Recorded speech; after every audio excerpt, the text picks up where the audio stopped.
Hello viewers, কেমন আছেন? আরেকটি নতুন এপিসোডে আপনাদের স্বাগত। বর্তমান বিশ্বের সবচেয়ে বড় দলের সেনাবাহিনী হচ্ছে চীনের সেনাবাহিনী এবং ভারতীয় সেনাবাহিনী। এই দুই দেশের সীমান্ত এলাকা নিয়ে রয়েছে বড় ধরনের বিরোধ। মাঝে মাঝে যুদ্ধ লাগার মতো অবস্থার সৃষ্টি হয়। কিছুদিন আগে ভারতের 22 জন সেনাবাহিনীকে মেরে ফেলেছিল চীনা সেনাবাহিনী। আজকের এই ভিডিওতে আমি আপনাদের দেখাবো ভারত ও চীন এই দুই দেশের সেনাবাহিনীর মধ্যে কারা বেশি শক্তিশালী, আর যুদ্ধ বাঁধলে কোন দেশের জেতার সম্ভাবনা সবচাইতে বেশি। তো বন্ধুরা, চলুন ভিডিওটি শুরু করা যাক। সো ওয়েলকাম টু দুনিয়া, লেটস স্টার্ট। ভারত ও চীন প্রতিবেশী রাষ্ট্র হলেও এই দুই দেশের মধ্যে সম্পর্ক একটুকু ভালো না। এর আগে ভারতকে যুদ্ধে হারিয়ে আকসাকি চীন দখল করে নেয় চীন। এছাড়াও ছোট বড় বহু যুদ্ধে জড়ায় ভারত ও চীন। ভারত ও চীনের সেনাবাহিনীর মধ্যে সবচাইতে বড় যে পার্থক্যটি, সেটি হলো ভারতীয় সেনাবাহিনীর কোনো সিদ্ধান্ত নিতে হলে ভারতের প্রধানমন্ত্রী বা সংসদ থেকে নিতে হয়। ফলে শত্রুর ওপর আক্রমণ করতে হলে ভারতের অনেক দেরি হয়ে যায়। কিন্তু চীনা সেনাবাহিনীর কোনো সিদ্ধান্ত নিতে প্রধানমন্ত্রী বা সংসদের অনুমতি নিতে হয় না। এর ফলে সেনাবাহিনীর যে কোনো সিদ্ধান্ত নিজেরাই নিতে পারে।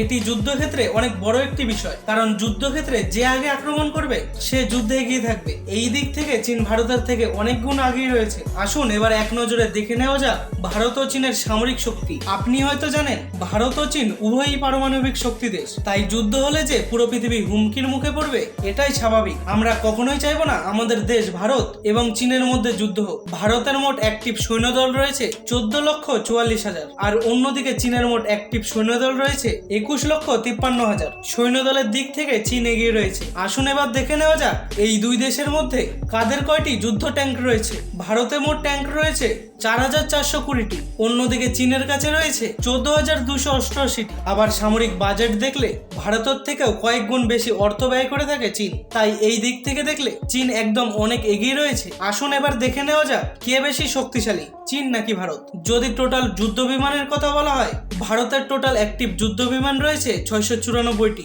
অন্যদিকে চীনের অ্যাক্টিভ যুদ্ধ বিমান রয়েছে 1,786টি, যা ভারতের চাইতে 3 গুণ বেশি। তাই আকাশপথেও চীন ভারতের থেকে অনেক গুণ এগিয়ে রয়েছে। আবার অন্যদিকে আমি যদি নৌবাহিনীর কথা বলি, তাহলে দেখা যাবে ভারতের কাছে এয়ারক্রাফট ক্যারিয়ার রয়েছে একটি, যা রাশিয়াতে ব্যবহৃত পুরনো একটি এয়ারক্রাফট ক্যারিয়ার। আবার যদি চীনের কথা বলি, তাহলে চীনের কাছে মোট এয়ারক্রাফট ক্যারিয়ার রয়েছে 2টি, যা তারা নিজেরাই তৈরি করেছে। এবং যদি সাবমেরিনের কথা বলি, তাহলে ভারতের কাছে রয়েছে 16টি, আর অপরদিকে চীনের কাছে রয়েছে 76টি। এই ভিডিওতে আমি খুবই সংক্ষিপ্তভাবে তুলনা করেছি ভারত ও চীনের সম্পর্কে। সব দিক দিয়ে বিবেচনা করলে এটাই বলা যায় চীন ভারতের চেয়ে সব দিক থেকে শক্তিশালী ও অ্যাডভান্স। আর আমরা কখনোই চাইবো না দুটি দেশের মধ্যে যুদ্ধ বাঁধুক, কারণ সংঘাত কখনোই শান্তি ডেকে আনে না। তো বন্ধুরা, আমাদের দেশ ভারত কি পারবে না কিছু বছরের মধ্যে তাদের সামরিক সৈন্যবাহিনীকে অ্যাডভান্স করতে? তো আপনাদের কি মনে হয় তা অবশ্যই আমাদের কমেন্ট করে জানাবেন। আর এই ভিডিওটি যদি ভালো লেগে থাকে তো লাইক এন্ড শেয়ার করতে ভুলবেন না। আর এইরকম নিত্য নতুন ভিডিও পেতে আমাদের চ্যানেলটিকে সাবস্ক্রাইব করে পাশের বেল আইকনটি চেপে দিতে ভুলবেন না। দেখা হচ্ছে পরের ভিডিওতে। ততক্ষণ সুস্থ থাকবেন, ভালো থাকবেন।